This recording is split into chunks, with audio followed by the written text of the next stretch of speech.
Hello, I'm Bernard Hickey from interest.co.nz and welcome to another in our series of Double Shot interviews. This is where we speak to a chief executive or a minister or someone who's about to say something interesting about the economy, finances, trade and what's happening in our world. And today I'm here in sunny, wonderful Wellington with Laurie Wallach from Public Citizen, an advocacy group in the United States, and Jane Kelsey, a professor at Auckland University, to talk about free trade, or the lack of free trade, whether it's a good idea or not such a good idea.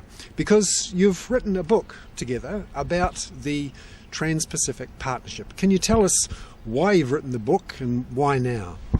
Well, the book is designed really to start a conversation, primarily in New Zealand and Australia, about the forthcoming negotiations between the US, New Zealand, Australia, and currently 5, almost 6 other countries.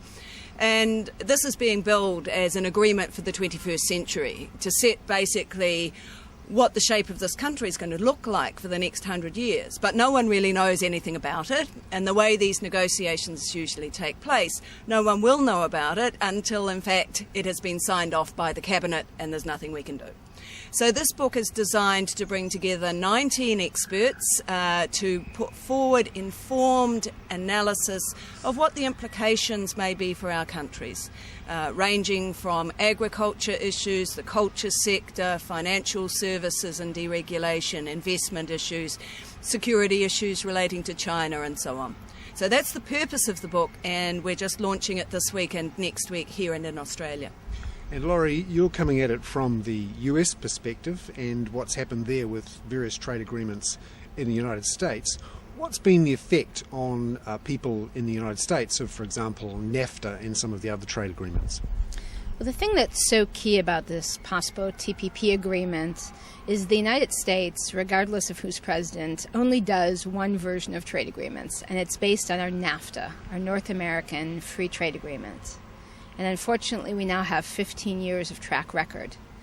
And what we've seen with that agreement, which certainly isn't free trade, the philosophers like Adam Smith and David Ricardo would be rolling in their graves to see something the size of the Auckland phone book full of special protections and rules and regulations and exceptions called free trade.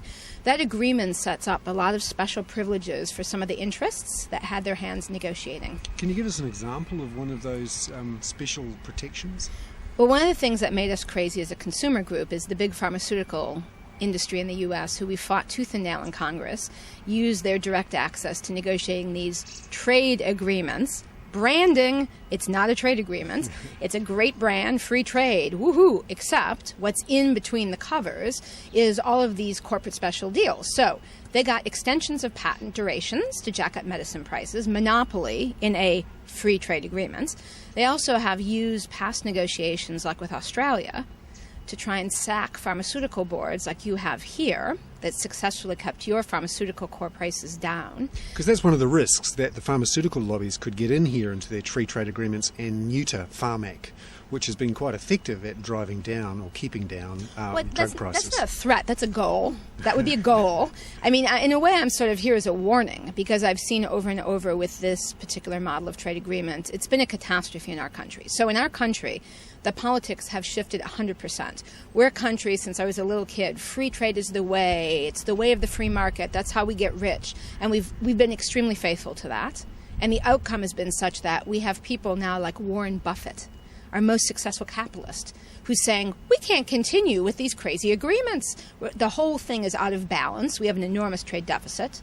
We in the U.S. have been hollowed out, so we've lost 5 million of our manufacturing jobs. But also, we've seen deregulation, say, of financial services done through the trade agreements, things that would not have passed in the sunshine of our parliament. And we have had bans, for instance, on how we can use our tax dollars. I mean, even some of the most libertarian, conservative members of Congress, like our infamous Ron Paul, oppose these agreements because they actually read them, unlike most members of Congress, and realized that what they were doing really was sort of handcuffing policy. So you have a whole set of challenges. New Zealand does, the U.S. does. Are we going to pour cement around our feet, step into it and let it dry so that we're stuck in some special interest version, one size fits all?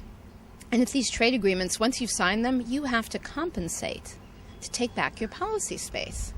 So can you give us an idea for New Zealanders who aren't necessarily familiar with the way that K Street and the lobbyists in the United States work within government and the parliamentary process to get what they want? Because in New Zealand, maybe we're a bit naive about this and we don't see it, or maybe it doesn't happen in the same way here, but you're close and personal with it.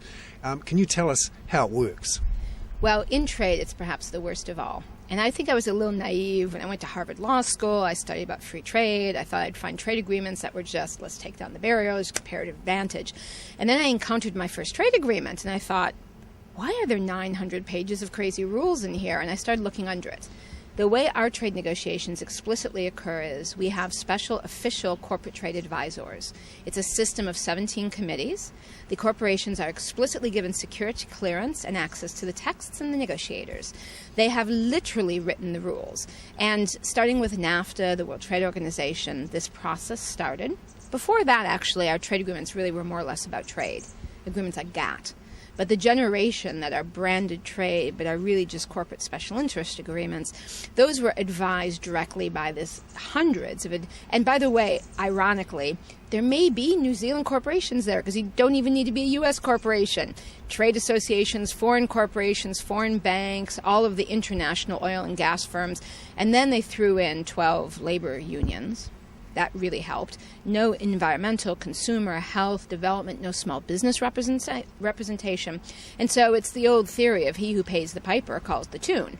And so they wrote these agreements. I mean, literally, just on agriculture, the person who wrote the text from the U.S. as a negotiator literally had come from one of our major agribusiness companies, revolving doored into the trade office, out of the trade office, and then sat in a committee with 30 of his former private sector buddies and wrote the agreement. The consumer groups, the small farm producers, no place to be seen. And then that was sold as free trade. But don't voters see through this? Don't the politicians say, hey, we're actually in control here? Don't the voters realise what's happening and say, don't want any more of this? Well, this is what's happening in our country now. The only thing in the United States in this incredibly polarized political situation that unites Americans is opposition to our current NAFTA-based free trade agreements that the TPP is to be premised on. So the Wall Street Journal NBC poll, one of our most prestigious polls, did a poll just before the election and found that 70% of Americans oppose these agreements. Republicans, majority against. Democrats, majority against. They don't agree on anything else. The very right-wing Tea Party, against. Our whole economic demographic up to the fourth quintile, everyone making $120,000, that's 92% of our population, on down, thinks these are horrible mistakes. And so there were 208 House members who ran against the trade status quo, 240 paid television ads, which shows you how hot the issue is. Yet right now, in a way that is really symbolic of the corporate influence you're talking about, Obama is in Korea about to move on another of these trade agreements. And people in Washington say he just made himself a one-term president over it. Why does Obama continue on down this line? Because he campaigned as the change guy, the guy who was going to throw the corporate interests out of Washington. Why is he doing this? There are two popular theories in Washington. One of them is, unfortunately, his economic advisors are the recycled team of Clinton, who got us into this. So Larry Summers, Geithner, the trade representative, is one of the few unreconstructed supporters of NAFTA in our entire country. And that bunch is sort of suffering cognitive dissonance. They're really not interested in admitting that their idea has been a catastrophe that's really undermined our economy, but also our food safety. We've had waves of unsafe imports because of this. We've had invasive species attacks because we can't inspect at the border anymore. I mean, the damage has been enormous, and they don't want to own it, and that's his team. Second issue is the power of these companies on a bipartisan basis under our very corrupt campaign finance system is such that we literally on a regular basis run members of parliament out of office on these votes. Their voters throw them out because they've cost them the economy in the future. And then the corporations put millions of dollars into electing the next one to pop up. Now, looking back at New Zealand, we've had various free trade agreements with various countries. Closer economic relations is the one that's the longest standing with Australia, and which appears on the face of it to have been a success for New Zealand. Our trade with Australia is strong. We export a lot to Australia, and we've risen on the coattails of Australia. We've got one with China. Our exports to China increased dramatically. Why wouldn't a New Zealand free trade agreement with America, given we've already lowered our tariff barriers, why wouldn't that be an improvement on what we've got now? Well, Brian Gould's written an interesting chapter in the book on this. And his take on CER is, in fact, we've ended up as a branch economy of Australia. If we expand a CER-style agreement to the US, then we end up, in fact, becoming a branch economy of the US, not just of Australia. If we look at the China agreement, if you look at the figures and the timing of the agreement, well, actually isn't the access into China more to do with, one, they're sourcing milk powder products from here after the Sanlu disaster, and two, demand within China. I mean, there's some very shonky kinds of logic that is brought out to rationalise these agreements. But to go back to the point that Laurie made, that if you look at the substance of these agreements, they're not about commodity trade. They're actually about predominantly the interests of investors, and we've got a big debate here on investors now. How far can we actually roll back control of strategic assets? They're about the interests of the financial sector, and we've got the issues here with the finance companies and the problems of re-regulation. They are about the power that can be wielded by companies like Warner's if they have a right to prior consultation about regulations they don't like and threaten to engage in investor flight if they don't get what they want, changing our labour laws, getting more subsidies and whatever. So we need to actually get past the very simplistic equations that are trotted out in terms of commodity trade and understand that this is about who makes policy and regulation in a whole range of spheres that affect New Zealanders' everyday lives into the indeterminate future, and removes the democratic capacity of governments to change tack when it hasn't worked, and we know it hasn't worked. You know, the renationalisations after we had the failed privatisations, the re-regulation of the building construction industry after the leaky homes, the issues around the financial sector. Yeah, whatever one's view about those, we need to be able to have the debate and make our own decisions and not have the decisions made from offshore. And that's what Brian Gould is arguing in the general sense on the New Zealand politics, but what is also in all of the sectoral essays in the book being argued and documented. But just to answer that very specifically and crassly, the US and New Zealand have very low tariffs. It's not about tariffs in this agreement. One of the areas where we have tariff spikes is dairy. Perhaps the only real interest for New Zealand potentially would be more access for dairy into the U.S., and it just ain't gonna happen. It was like a 30% chance before this election, but the people who've been elected are in favor of basically the sort of radical cementing in of the special interest rights. That's who funded them, but they're mercantilists. They are very happy to have free trade in the sense of, we will tell you how we, with our companies, will run your country. But they are not interested in imports. So if there was a 30% window, it just went down to basically, it was slim to none, and slim just left town. It just is not going to happen. So that would be your one upside. The flip side is, what's in these agreements under this sort of brand of free trade is a whole set of constraints on policy. And I know, because I've read all the filings, what the U.S. companies want. They want the right to have access to land here without review, to be able to buy it. The investment rules set up what's called pre-market access national treatment. It's an absolute right to invest, control, and own land, any kind of asset, movable or non, acquire companies, establish companies, and a whole set of rights to what are considered investable objects such as licenses and permits, debentures, loans. And so it's an absolute guarantee of foreign firms having better access in your country. Better than they already have, because then they can they pretty already much do that now anyway, can't and they? here's the final piece of it. They don't have to go to your courts if they don't like how they're being treated. These U.S. agreements have what's called investor-to-state private enforcement. This is why, even though the U.S. and New Zealand have lots of property rights and lots of rights for foreign investors, Until you get into a U.S. agreement, it's still your courts and your law. The U.S. agreements, and this is what the U.S. currently is demanding for TPP, set up a private right of enforcement for the foreign investor to go to World Bank and UN arbitral tribunals called UNICTRAL and ICSID, and to actually litigate against your government, suing for taxpayer compensation for violations of their new granted rights as foreign investors under the agreement. So not your law, not your courts, your tax dollars get extracted in foreign tribunals, privately enforcing trade agreement law. And that set of rights is the real enchilada that the U.S. firms are after.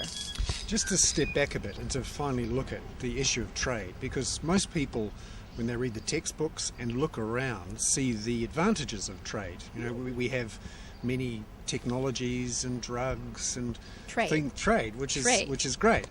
And you ask the question: so if we can't have free trade agreements because of all these special interests and the problems in there, are we really going to have to row back and stop trading with each other? What's the alternative here?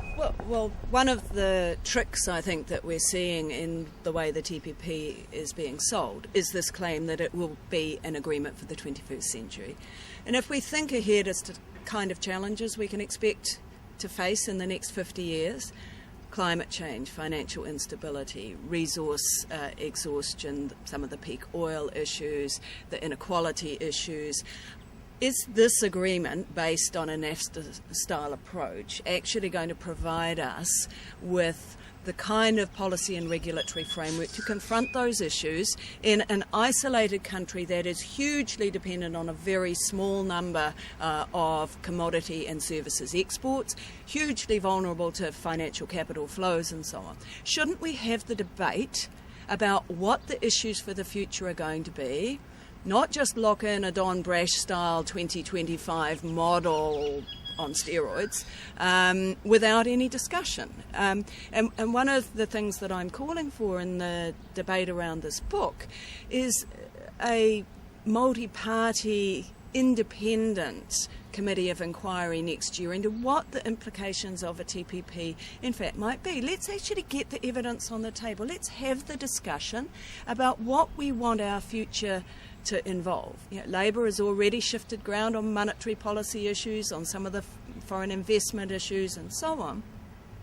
So surely, rather than sleepwalking into this kind of model writ large of what hasn't served us well under neoliberalism in the past, we should have a democratic, open, informed debate.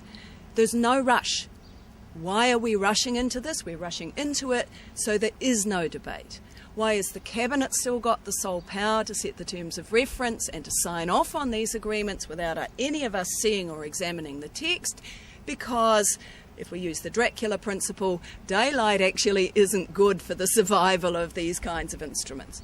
If we're a democracy, if this is going to be a sort of constitutional document for the next 100 years, which is what it potentially is, then we need to treat it as such and engage properly with it. Very specifically, for the U.S. and New Zealand, the alternative is to continue our robust trade relationship. We are two countries that have very similar systems of very low tariffs, great openness to foreign investment and to foreign service providers. And we have basically now a question about, for the parts of that have worked, let's keep doing it. But don't we need to maintain space to review the parts that haven't? And sort of key thing to leave with, the binding provision of the U.S. trade agreements is all countries who are signatories shall conform all laws, regulations, and administrative procedures to the attached agreement, subject to enforcement through trade sanctions if you vary, with no changes allowed, but for compensation in cash. Laurie Wallach from Public Citizens and Professor Jane Kelsey from Auckland University, thank you very much for speaking with us today on another in our series of double shot interviews. I'm Bernard Hickey for interest.co.nz.